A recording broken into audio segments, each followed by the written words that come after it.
Vous venez d'être élu en juin dernier, membre du conseil d'administration du Bureau international du travail. C'est un événement, non? Oui, c'est un événement, pas simplement pour moi, bien sûr, même si je suis à la fois heureux et fier, pas à titre personnel bien sûr, mais pour l'organisation qui a, depuis très très longtemps, toujours été mise de côté sur cette responsabilité particulière, représenter les salariés français au conseil d'administration de l'Organisation internationale du travail de tout temps pour de multiples raisons. Et compte tenu des rapports intersyndicaux en France, ce sont d'autres syndicats qui représentaient les salariés français. Alors les intérêts d'une présence CGT au conseil d'administration, bien sûr pour les salariés français, mais j'ai remarqué aussi le grand écho que ça avait au plan international. Ça n'est pas neutre que d'avoir parmi les 14 travailleurs siégeant au conseil d'administration, un représentant issu de la France et un représentant issu des rangs de la CGT. Cela permet naturellement d'intervenir sur le fonctionnement de cette institution qui est bientôt centenaire, qui a un fonctionnement très singulier, une institution tripartite où siègent à la fois les États, 180 États siègent à l'OIT, les employeurs et les travailleurs. À noter qu'une voix d'un travailleur compte comme une voix des employeurs. C'est peu courant dans la société d'aujourd'hui, donc c'est dire l'importance de savoir utiliser cette voix à bon escient. Avec une mission singulière depuis une centaine d'années, parvenir à édifier une sorte de code international du travail,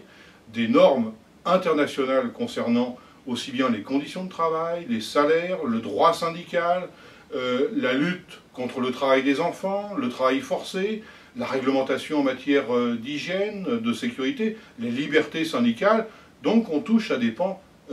très importants de la législation sociale, sur un fond social très critique, et je voudrais donner quelques chiffres pour essayer d'illustrer ce propos. Il y a aujourd'hui 40% des travailleurs dans le monde qui exercent leur activité dans un cadre informel. Ils n'ont pas de code du travail. Il y a 70% de la population mondiale qui n'a pas de véritable système de protection sociale.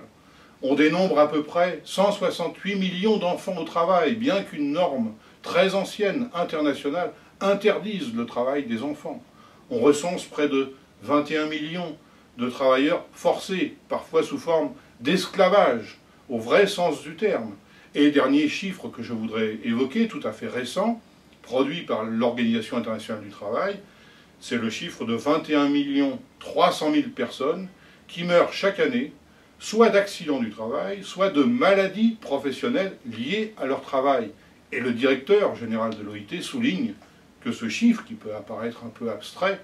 est bien supérieur au nombre total de victimes de toutes les guerres réunies qui existent aujourd'hui sur la planète. On a donc plus de victimes par le travail dans le monde qu'on a de victimes par les conflits internationaux. C'est dire l'urgence de voir non seulement les normes internationales du travail s'améliorer, mais être appliquées de plus en plus, et c'est l'un des défis très importants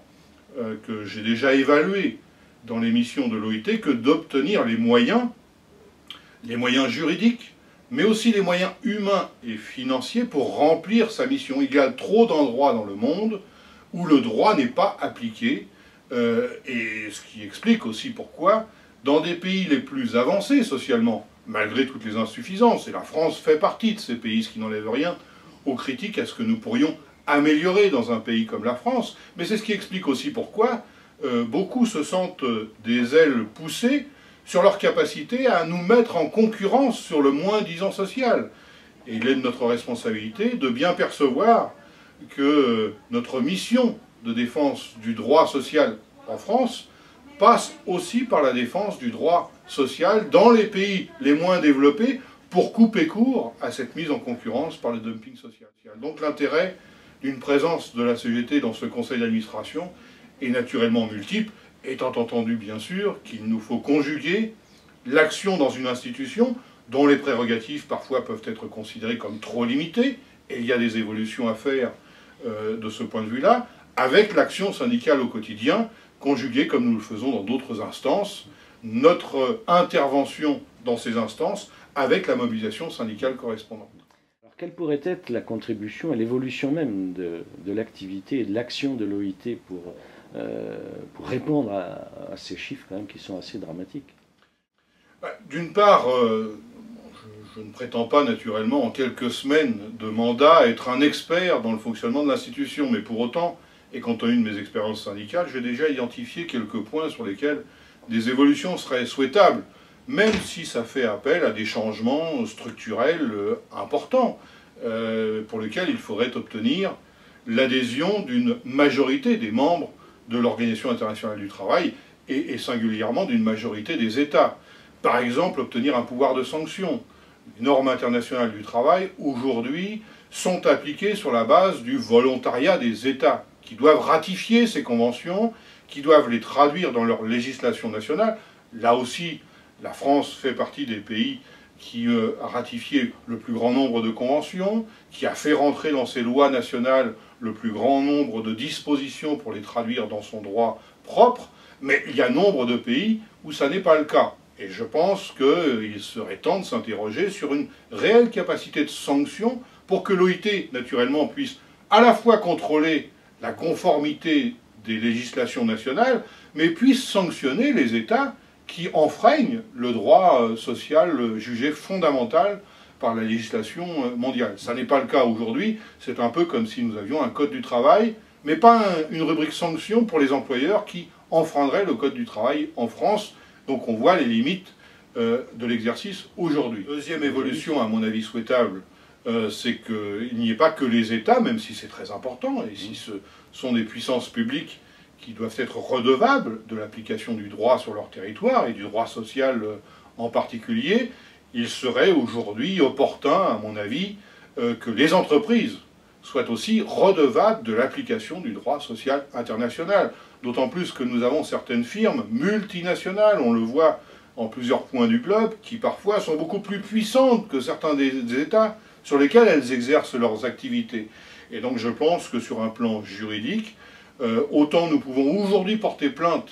contre des États pour lesquels le droit n'est pas appliqué sur leur sol, je pense qu'il serait judicieux que le mouvement syndical obtienne